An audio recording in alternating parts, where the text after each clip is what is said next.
You're right.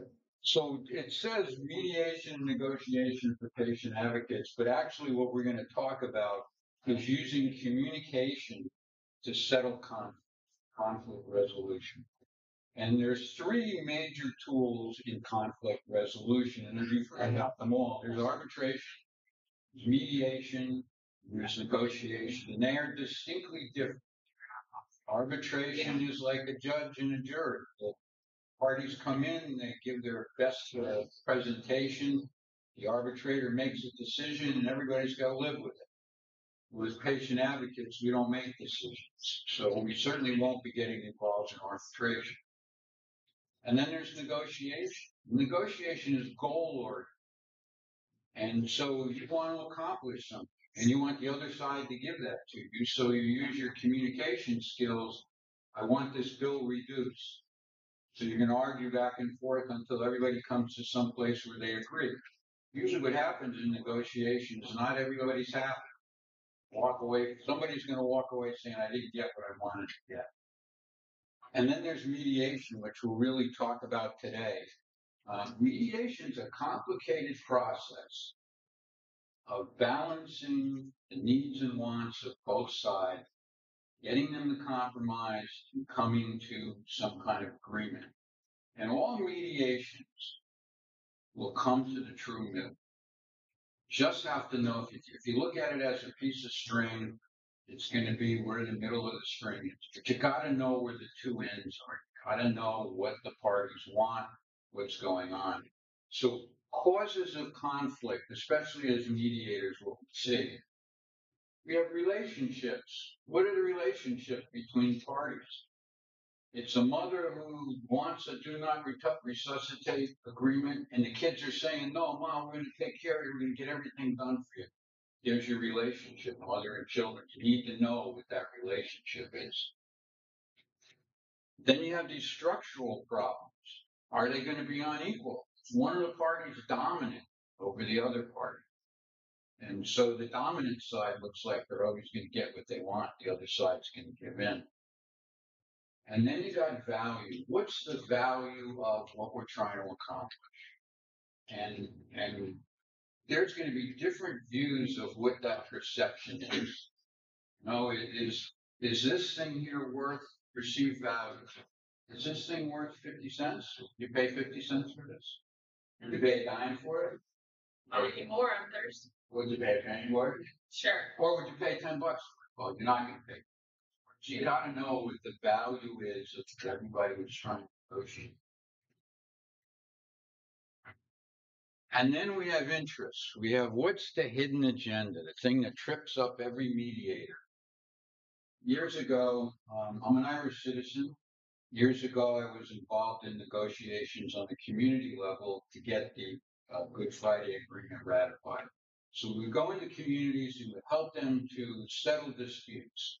And in the process of settling disputes, you got people to communicate and create community. So I was assigned, my mother was Catholic, my father was Protestant. They said, he's the ideal guy to do this negotiation. The Catholic Church that wants to expand their school into a vacant lot that they own next door. But the town was adamantly opposed to it. And so we would go into these mediation meetings and the Catholic Church would propose something and the town would turn it down. And this went on for days where proposals were made, turned down flat. And my mistake is I never looked to see where the ends were of that mediation. And at lunch, I was talking to one of the older guys from town, and he said, well, you know, on that property 800 years ago, there was a battle between Catholics and Protestants won. So it's hallowed ground 800 years ago. Right? So the proposal from the church, what actually made it work was, we'll take a quarter of the lot and turn it into a park. And we'll put up a brass plaque that talks about what happened 800 years ago, which nobody remembered. It wasn't in the history books or anything. But there you have the end. You have the hidden agendas. Protestants did not want their legacy paved over by a Catholic Church. That's interesting. In general, that's pretty common. Well, yeah, and you can You're going to see that in everything we do. Everybody's going to have a hidden agenda. Right. And so when we talk about communication, it's the asking of questions and it's listening. It's not talking. So I'm going to do a lot of talking here in the next 20 minutes. But if you're in a mediation, you want to spend a lot of time listening. What are people saying? What's being said beyond? My daughter said to me once, she said, Papa, what happens when you die? I said, oh, child, you go straight to heaven. She said, no, what happens when you die? Do I get all your stuff? Hidden agenda, right? So in every conflict, there is an escalation process. It doesn't start out with people wanting to agree. So the first thing you have a disagreement between the parties, going back to our parent-child process over do not resuscitate or a certain type of treatment, right? So you got a disagreement. Mom wants this and the kids want that, right? So that begins to raise the level of the conflict. Then you have personification, hidden gem conflict. And what that means is personal blame. Somewhere in that process, in that dynamic process, somebody's blaming somebody over something. It could be, well, she didn't take care of me when I was a little kid. Now I got to take care of her. Or she took really good care of me, so now I have to take care of her. Right? That starts to escalate the conflict. Then you have problem expansion. Start to bring up other little things that didn't see in the original topic. So, well, I want to do not resuscitate, but I really don't want to die. I want to do the best you can for him. And, well, maybe I do want to be intubated. That starts the conflict resolution raising up even further. And then what happens is the dialogue stops. And again, I'm looking at this from a mediator's point of view. I'm listening to the parties. And all of a sudden, the dialogue stops. Nobody's talking. You're at an impasse now. And then you have the enemy being identified. You're the problem. What happens when that happens? If she's the problem. Well, I'm going to attack her from the other side. I'm going to attack her because she's the problem. So as a mediator, how do you push that away? How do you show that this person is not the problem? The problem is the issue there. And that's important, is to take the personality as best you can out of those relations. Not about marriage counseling here. Well, marriage counseling is saying that.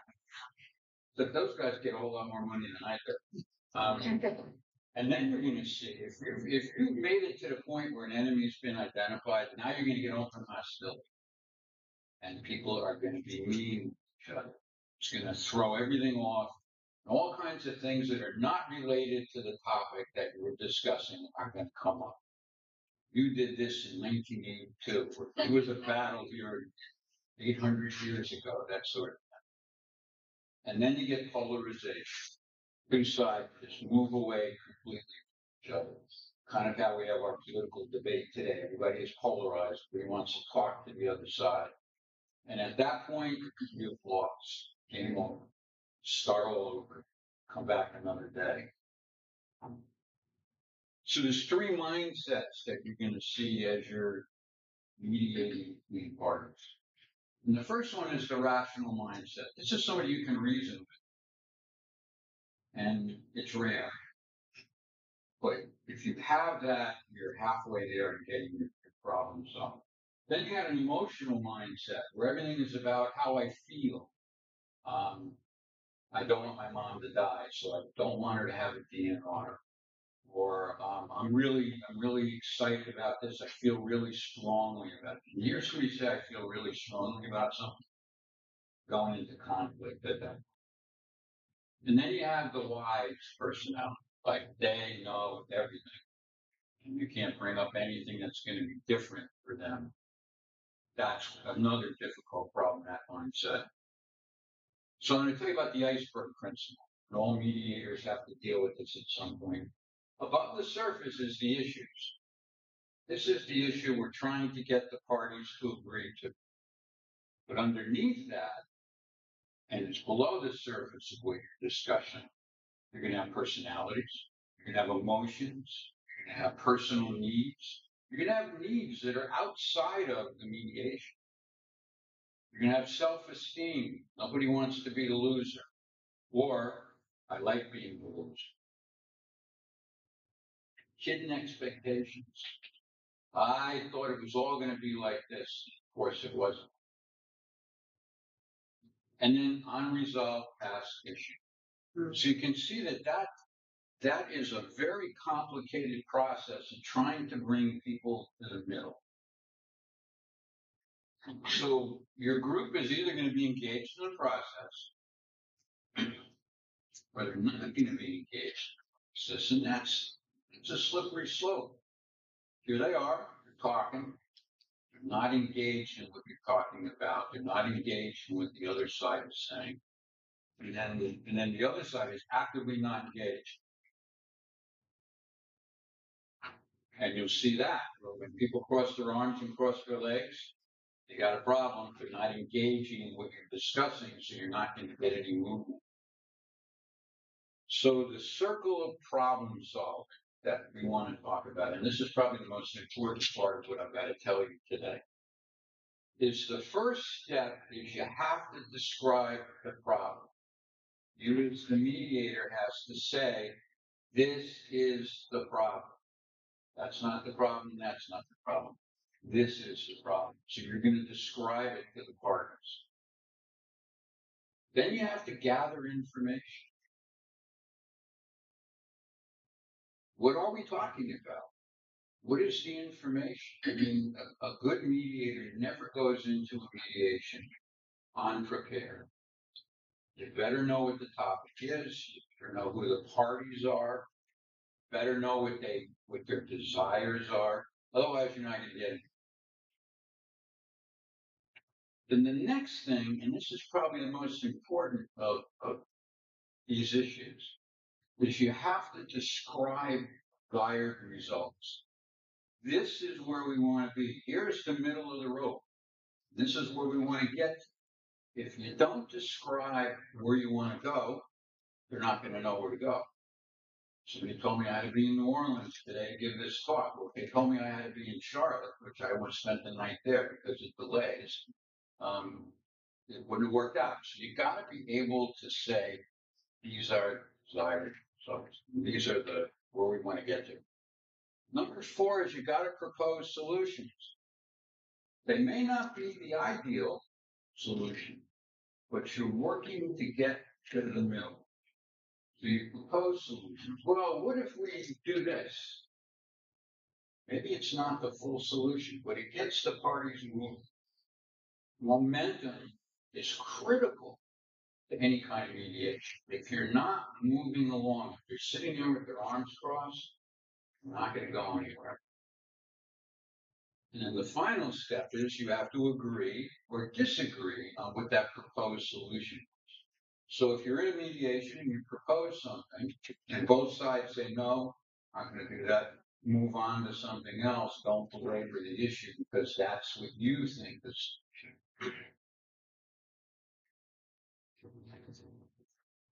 I can see I'm doing an analog presentation. Oh, I can. Oh, I operate through. Yeah. So all the kids, scanning your stuff and say, what does that do? I take a picture of it, what? So negotiation styles, and this is also going to be the styles of the people that you are mediating for. You're going to be assertive. That's one type of personality, assertive personality. I care about us both. I win, you win. Then you got the passive aggressive. And they're like, I don't care, can both lose. Then you got aggressive people. I want what I want. I don't care what you want. I want what I want. And then you have the passive person. I don't care. It's only about me. I lose, you win. So you have to identify those people. As you're sitting there at the table having the discussion. Because the aggressive person will win out over the passive person. That's pretty obvious. I don't care. You want something. then that's not going to come to the middle, and people are going to walk away and not. So that's the process of identifying who are the people in the room. So conflict resolution, really talking about this conflict resolution. You have to communicate. What does that mean? This is a critical issue in communication. Listen without interrupting. Let the people talk. Because that's why they're there. They want to express themselves, want to give their thoughts, feelings, opinions, emotions. You gotta kind of let it go. Gotta let it flow. You can't be the micromanager at that point. So you're going to listen without interrupting. And then you have to understand what's been said. You have to let them know you understand. You have to show that you understand. Then it's called positioning. State your position. You're the mediator, and you can say, well, you know, if we do this, then this party's not going to be happy, or if we do this, this is going to, you know, unintended consequences. My two cousins in Ireland went fishing one day on the lake. They row out to the middle of the lake, and something bumps up against the boat. And it's a bottle, and pop the bottle open, and a genie comes out. And he says, boys, I'll grant you one wish. And my cousin Murphy says, I wish the whole lake would turn into Guinness. And so she says, well, okay. And the whole lake turns into Guinness. And Sean, my other cousin, smacks him in the back of the head. And he says, what'd you do that for? He says, well, now we got to pee in the boat. Unintended consequences of what you think is the right way to go. And that's something you should always be looking, because it's the thing that breaks it down later. Is what is the unintended consequences of me doing something, recommending something, bringing people together to agree to something? What else is going to happen? Because if you're not aware of that, that will bring problems later. Then you want to brainstorm. Explore all the options. Well, what if? Well, what if? Suppose we did this. How about that? You know, maybe that bill is too big and you can't pay, and I don't want to pay $75 for a little thing of Tux after my wife gave birth. You know, where do I go with that? What are the solutions? Well, how about if I bought you a whole case of Tux? You know, and then you can just put mine back into that case. Obviously, I could go with that. But coming to the place where, is this reasonable? Maybe this is more reasonable. Compromise. Everybody gets something. Nobody should walk away from a mediation without getting something. And they have to be aware that they got something. What did we agree to? What did you get out of it? And you can ask that question. Discussion between family members, talking to hospital staff, whatever it may be. What are you getting out of it? And then you got to evaluate where you are. Are all your bases covered? If you figure it all out, you can see it's a fairly complicated process. We're not going to learn everything you can in the 20 minutes we're doing this, but you really do need to look at, did you cover all bases? Because otherwise they'll be back. Or otherwise the agreement will break down if you miss something. And then the final piece is, all right, are we all in agreement? Close this up now. You don't walk away from the negotiation or the mediation without anybody saying, yes, I agree. And it's a very strong psychological process. People are going to say, yes, I agree, as opposed to, okay, we're done. Everybody. Because once they've committed to agree, then it's very likely that the mediation is dead. So I'm going to tell you about the Ben Franklin close. We all use it as mediators and negotiators. And if you haven't heard of it before, it's a pretty valuable way of making any decision. Take a piece of paper and divide it in half. Put question on the top. Should I go line deep? And you score it 1, 0, or minus. 1 meaning, yeah, it's a good idea. We're going to go line dancing. 0, I really don't care if we go line dancing. -1, well, I got a ticket because I was inebriated in public. So take every step of whatever it is that you're trying to make a decision. Should I go on vacation? Go down the steps, plus, minus, zero. And then you add them up. And it sounds like a real mechanical way to do it, but it's actually a really strong psychological way of making a decision. Because you get to evaluate the steps. What are all the steps that are involved? What I'm going to do, or what I want to do, or what I want my group to do.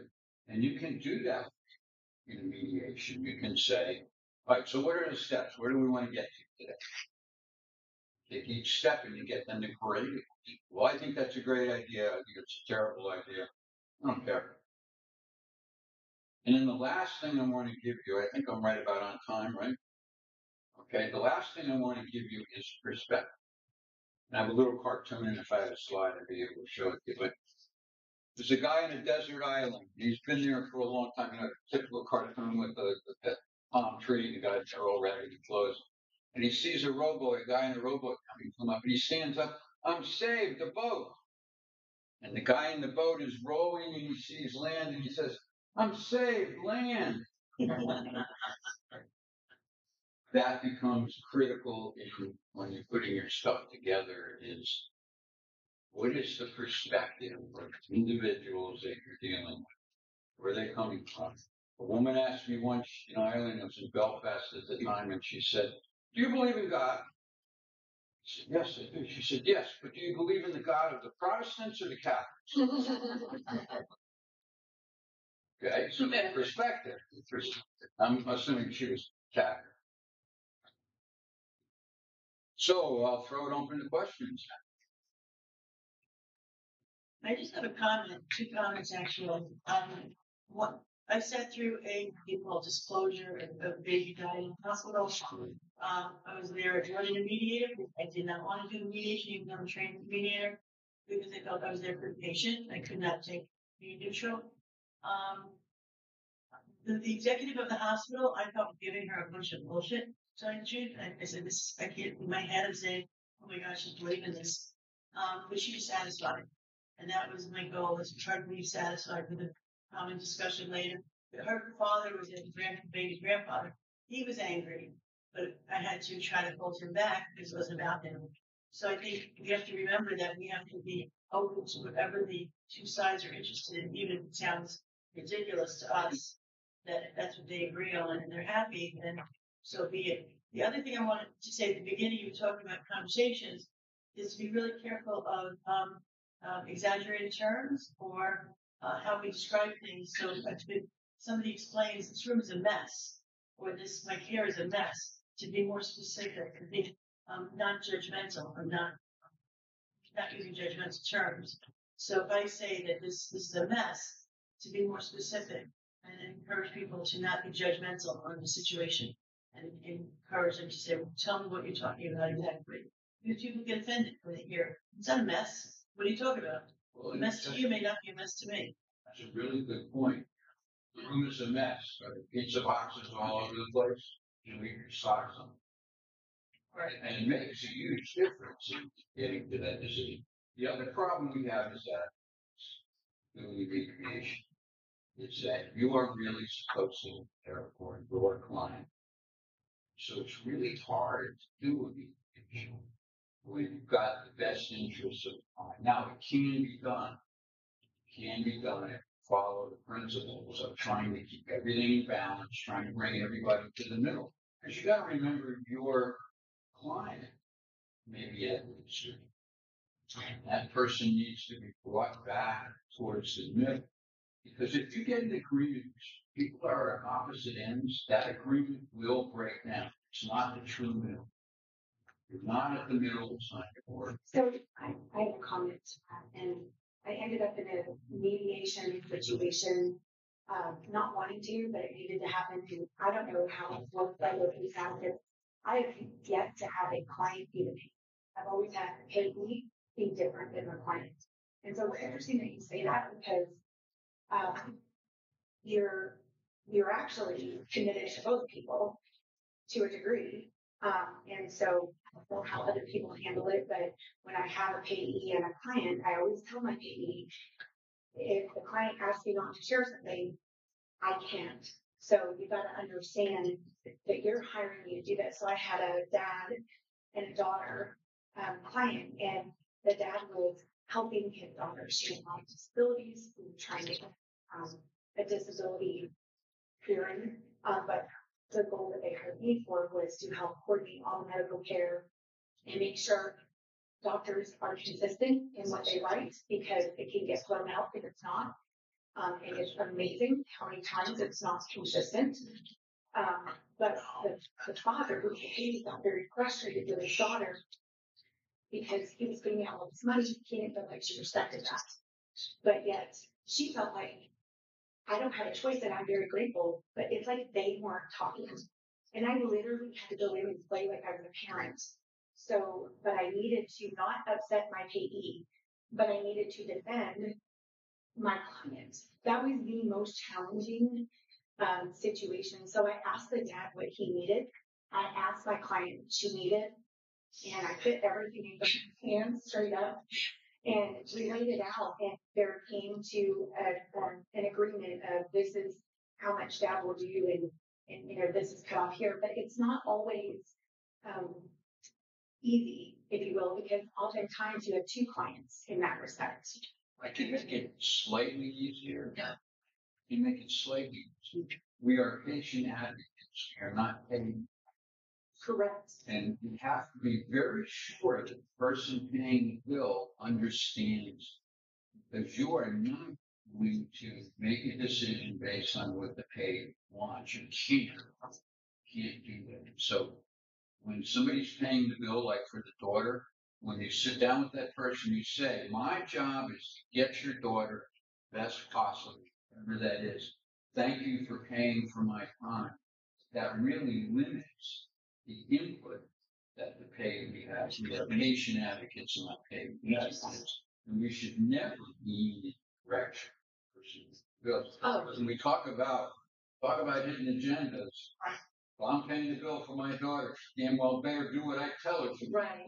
I'm saying that you are not making the decision. They're coming to their decision. Yes. So you keep saying, you know, your decision is not based on the payee. Your decision, there is no decision.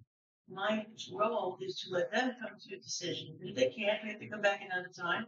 And we come back another times. But our role. And really the role of that mediation was enabling the father and the daughter to talk with a person who would let each other, because the daughter felt like dad wasn't listening, dad felt like daughter wasn't listening, when really they both weren't listening. And so really all I did was say, I heard you say this, right, and then repeat it. And because the daughter felt like her dad, you know, whatever. So you're correct. And I do say that the client is my client. We're going to have to turn over the room real quick. There's one more question real quick that came in. Are there any specific courses or anything that you could tell anybody that they should look into if they wanted to learn more? There is a book called Injustice in a Court.